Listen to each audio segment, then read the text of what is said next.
Hello everyone, আসসালামু আলাইকুম। আদি রান্নাঘরে সবাইকে স্বাগতম। আর আজকে আমি একটা এই মাছটার আমি নাম জানি না কি মাছ, এটা সবাই কমেন্ট বক্সে জানাবেন। আর এই মাছটা আমি সামুদ্রিক একটা মাছ নিয়ে আসছিলাম, এটা ফার্স্ট টাইম নিয়ে আসছি।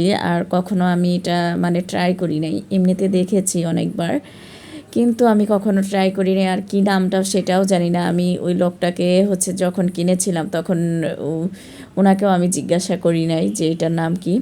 আর এই মাছটার উপরের অংশটা এতটাই শক্ত থাকে যে কাটার সময়ই অনেক ধারালো বটি দিয়ে কাটতে হয়। আর এই তো যে কথা সেই কাজ, দেখেন আমার মাছ। আর এখানে আবার কি কি আছে, অন্যান্য বাজারও চলে আসছে এটার মধ্যে। আর আজকে আমি আপনাদেরকে দেখাবো এই মাছগুলো কেটে কিভাবে রান্না করেছিলাম। এই তো এই মাছগুলো ভুনা করার জন্য দিয়েছি। আর উপরের যে অংশটা আছে এটা পুরাটাই ছোট ছোট, এতভাবে কাটা ছিল বলে বোঝাইতে পারবো না, এত কাটা। কারণ এই সাদা সাদা যে দেখতেছেন এগুলা সবই ছিল কাটা। আর ভিতরে যেহেতু যখন আমরা খাবো তখন কিন্তু কাটা ছিল না কোনো রকম। আর এই উপরের অংশতে কাটাতে ভরা। ফার্স্ট টাইম আমি যখন রান্না করেছি, আর খাবার সময় এত বিরক্ত লাগতেছিল যে এত এত কাটা, আমি কিভাবে খাবো এটা। উপরের পরে ভাবলাম যে এই উপরের অংশটা আমি যদি ফেলে দিই তাহলে দেখা যায় কাটা নাই। পরে নেক্সট টাইম যখন আবার খেতে গেলাম ঠিক তখনই আমি দেখলাম যে এটাতে কোনো রকমের কাটা নাই। উপরের অংশটা ফেলে দিলে, উপরের চামড়াটা ফেলে দিলে আর কাটা নাই। আসলে এটা আহামরি ওরকম কোনো টেস্ট মনে হয় না। আর এইদিকে পেঁপে দিয়ে মুরগির মাংস রান্না করা হচ্ছে। আর ওই পাশেই আমি একটু রান্না করব মিষ্টি কুমড়া ভর্তা, কারণ মিষ্টি কুমড়া ভর্তাটা আমার খুবই ভালো লাগে। আর আমরা সবাই পছন্দ করি মিষ্টি কুমড়া ভর্তা খেতে। আর এই মিষ্টি কুমড়া ভর্তাটা একদম এতটাই মজা ছিল, একদম মিষ্টি কুমড়া যদি এইভাবে ভর্তাটা বানান তাহলে খুব ভালো লাগে। আর আমার এই ফুল রেসিপিটা, মিষ্টি কুমড়ার রেসিপিটা দেওয়া আছে, চাইলে দেখে নিতে পারেন।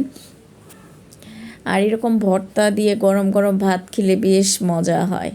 মিষ্টি কুমড়া ভর্তাটা একটু ঝাল ঝাল। আর এই ভর্তাটা একদম আমি শুকিয়ে নিচ্ছি, যাতে আমি মরিচটা দিয়ে একটু পানিটা আরও একটু টানিয়ে নিব, তাইলে মিষ্টি কুমড়া ভর্তাটা বেশ মজাই হয়।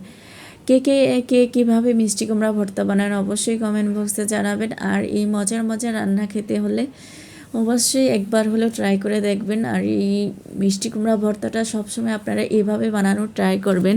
এটার মধ্যে যদি একটু পেঁয়াজের বেরেস্তা দেওয়া হয় তাহলে আর একটু টেস্টটা বেড়ে যাবে।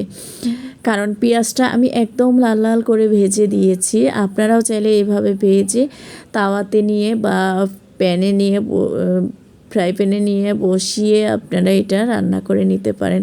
আর আমার কাছে মিষ্টি কুমড়া ভর্তাটা এইভাবে খেতেই অনেক ভালো লাগে।